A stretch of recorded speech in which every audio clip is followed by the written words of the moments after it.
Free agency is in hot swing right now. Tell us a little bit about free agency. What do y'all think? So what do y'all think about what you've seen so far? What are some of the contracts you've liked? Contracts I've liked. That's kind of hard to say because everybody feels overpaid. Yeah, these contracts are huge. So much money going out. Let's start with sort of the Grizzlies flair. Yeah. Let's start with Dylan Brooks. There's a sign and trade, four or five different teams. They still don't have the final details. Yeah. But he's going to end up with the Rockets 4 years, 20 million a year, yeah. 80 million overall. Man, here's the thing. I always just disagreed with folks that thought that his value was nothing. Vet minimum. Oh, learn Mandarin. Learn Mandarin. You're going to plan for the Shanghai Sharks. Shut the hell up. Ultimately, like, him to the Rockets makes sense. At $20 million a year, that's a lot of money for him. Yeah.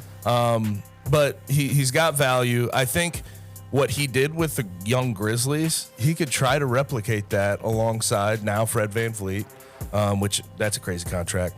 But he could replicate that, help bring them along, get them to play a little bit of defense. They have some young pieces, Jabari Smith, Alperen Şengün, Jalen Green. Like they could come along, and I think Dylan Brooks could help facilitate that ultimately.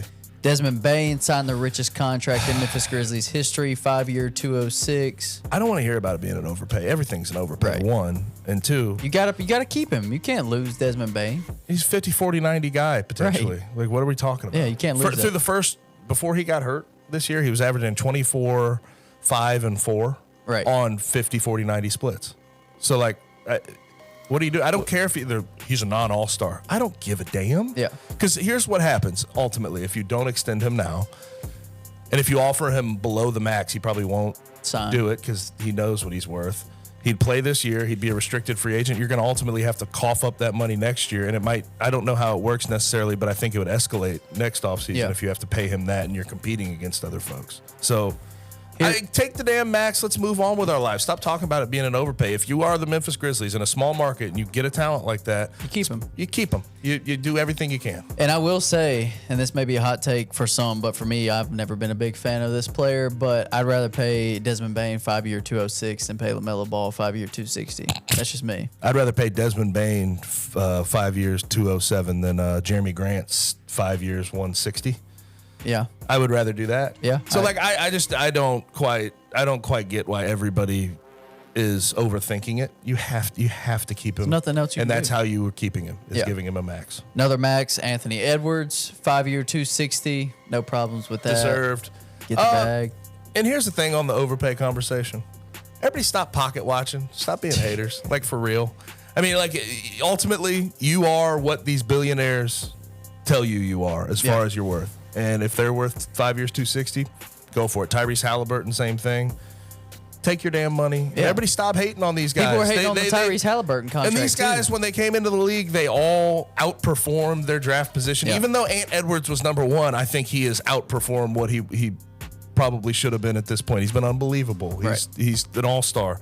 Give him his money. Let's move on with our lives. Yeah. I don't know how you could be mad at the Tyrese Halliburton contract either. Like, dude's incredible. I mean, 23 points a game, 50, 40, 90 type guy, and 10 assists per game. Yeah.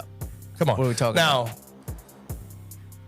plays for the Pacers. Yeah. Right? Like, I don't know if they're ever going to be good. They're just sort of a middling Eastern Conference team. Right. But he raises their ceiling.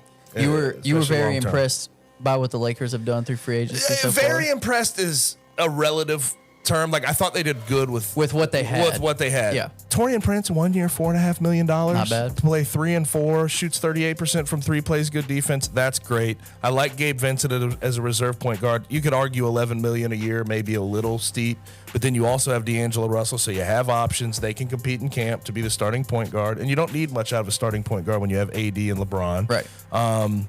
They got Austin Reeves locked up. They got Rui Hachimura locked up. They got Cam Reddish, and I'm not a big Cam Reddish fan, but you got him for the vet minimum, right?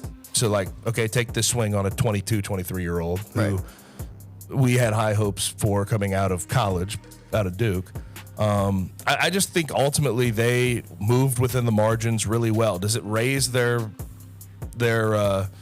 prospects, long term in the Western Conference? I don't necessarily think so. But I certainly think they're a better team than they were last year, especially at this time. But last year, even at the end of the year, I think it's a more well put together roster. I can't believe you're not going to talk about your guy. He secured the mega bag. Bruce Brown. I love Bruce Brown. 2 years, $45 million is absolutely insane. To the Pacers, right? Yeah, it's insane. That's absurd. It's insane. Now, again, I am of the opinion Bruce Brown can help 30 out of 30 teams. What was he? You want a guy like Bruce Brown? What was he getting paid last year? Like 7.6? Under 7? Yeah. And now he's 6.8 or 22 a year. Dude, I respect. Go get your bag, go get brother. It. Yeah, go get it. King, go get your bag, King. Go right? get it. But at the same time, he ain't worth $20 million. Yeah, especially for a team that's really not going to He's 27, man. Yeah. Like, this was peak Bruce Brown this past season. Yeah. You don't know if he's going to be able to recreate that. And he's also playing around Nikola Jokic. And what are the Pacers competing for? Really, like, truthfully. I don't know. I mean, they're just sort of, I don't know. They think they have something with Tyrese. I'll give them that. They do have something with Tyrese. But, like, then it's they like have to surround everybody Miles else. Turner's again and, like, trade rumors. Buddy Hield. Some more. Yeah, Buddy Hield. Like, right. It's bizarre. But I'm happy for Bruce, but I wouldn't have paid him that much. No, money. heck no. But $15 million a year was probably the peak I'd go, but he got 22. Like, damn, dude, good for you. Not bad. Good Not for bad. you. You win a championship and you're an integral piece on a championship. That's what happened. Let's see what else we have. What do you think about Fred VanVleet to the Rockets alongside Dylan? I mean, I like it. Everyone's saying like they got to get on the youth movement and stuff, and they are. I mean, they've been on the youth movement, but you have to have some direction. Veterans. Yeah, that's my thing. You have to have guys, and getting a guy like Dylan Brooks, getting a guy like Fred VanVleet. You got your point guard, you got your three. That's going to kind of be your defensive anchor because they don't have a ton of defense on that team. As you mentioned, pairing that with Jalen Green, Jabari Smith, Cam Whitmore. What Thompson twin did they get? Amen. Yeah. So, like, they've got a lot of good young pieces, and getting some veterans entrenched in that is definitely a good move. You have to have it. $42 million a year for a team that you're hoping to win 30-plus games. Yeah, it's just I mean, weird to me. It's tough. But you're trying to stop being the gutter. You're trying to stop being in the gutter. I put it this way, they're a dark horse play-in team. Yeah. They're a dark horse to make the play-in. Yeah. But that's better than what the hell they won 17 games last year, something like that. Yeah, I mean, their ceiling is definitely much higher. Yeah. But I mean, the thing is when you're in the gutter, you're picking top 5 every year. Like, you have to hit those picks still to be good, to ever be relevant. And I like Jalen Green, but this past week, these videos that have been surfacing are hilarious. That would suck. People are being very reactive. Oh, yeah. And I'm not going to get into it, but people are being very reactive to what Jalen Green. with one of the newest members of the Memphis Grizzlies. Yeah, and Josh Christopher to the Grizzlies on the side and trade. I don't know if he'll even maybe use a two-way on him. Yeah, maybe.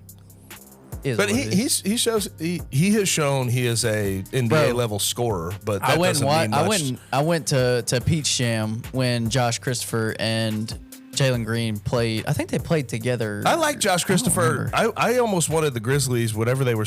I forget what year he got drafted. 2 years he ago. was one of those names I had in. Yeah. Hey, dude, take a shot on him. He's fun to watch. His athletic upside's absurd. So, but you have an NBA level scorer that's like, you have enough scoring when it comes down to it. Yeah. And it's like he's a developmental guy. But I guess if you're shipping away Dylan Brooks and you know Dylan Brooks is gone, why not get something?